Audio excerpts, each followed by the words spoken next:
Hi, today I'll be presenting technology and its connection to how we experience the world. So my research question was, have developments in technology changed the way we experience the world, and if so, in what way, i.e. have they been positive or negative?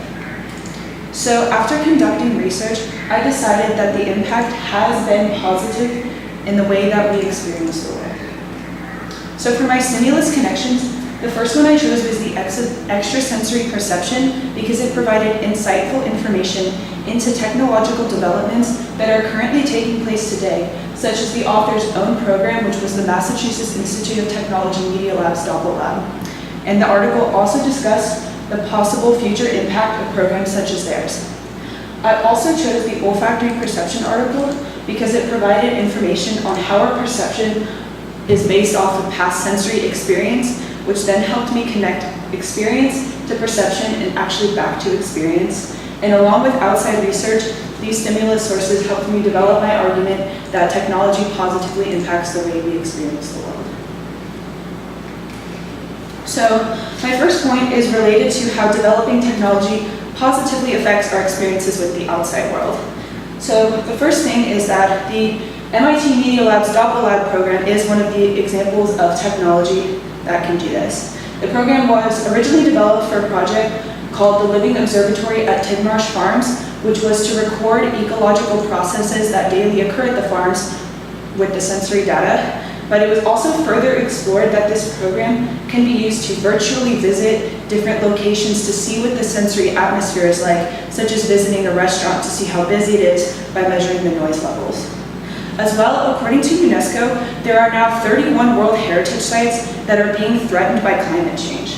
The prospect for virtual visitation can take past sensory data that was collected through a program such as DoppelLab, input them into a program, and allow for future generations to experience these places that might not be available for future physical visitation in the future.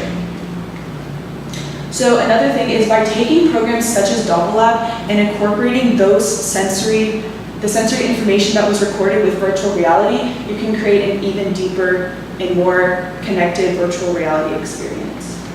So our bodies are something else that was positively affected by developing technology. The first positive effect occurs with sense augmentation.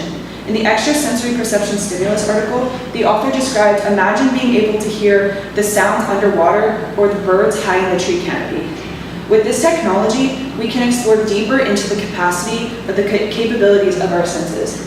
As well, even though the technology already exists, we can continue developing advancements in this area that can develop the prospect of even better equipment that helps those with disabilities in the senses, such as deafness. Another interesting development in technology in our body experience is the research taking place to allow those with prosthetic limbs to receive sensory feedback through those prosthetics. According to Wired UK, neuroscientist David Eagleman is developing a startup called Neosensory, which would make sensory feedback in prosthetic legs a possibility by using sensors attached to the bottom of the foot that measures pressure and angle and then delivers the sensory feedback to the torso.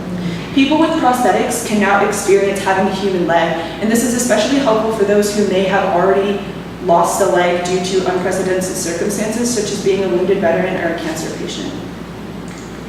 So according to Richard Axel, who is the author of the olfactory perception stimulus article, past sensory experiences are what construct our perceptions. Thus, perception and experience are interconnected.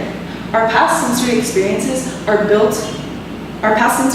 build our perceptions, and our perception of the world will further influence our future experiences in the world. For example, whether or not they are positive or negative.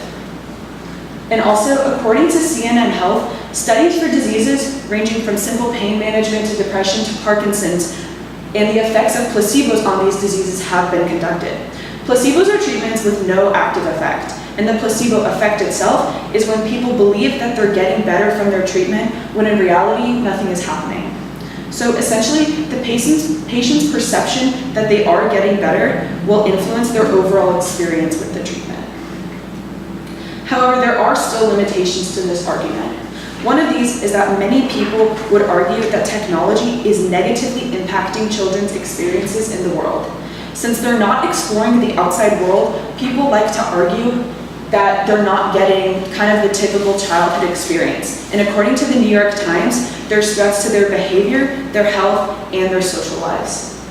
And of course, as technology increasingly becomes more available and we become a more interconnected society, there's a continuing increasing worry towards hackers, spyware, or other privacy and security concerns. In conclusion, technological developments have been positive, even though there is still concerns about the future impact for children and privacy concerns, and they will be beneficial to our society in great ways.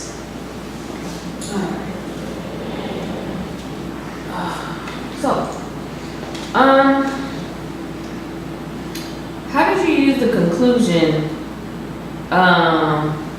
and questions of others to advance your own research?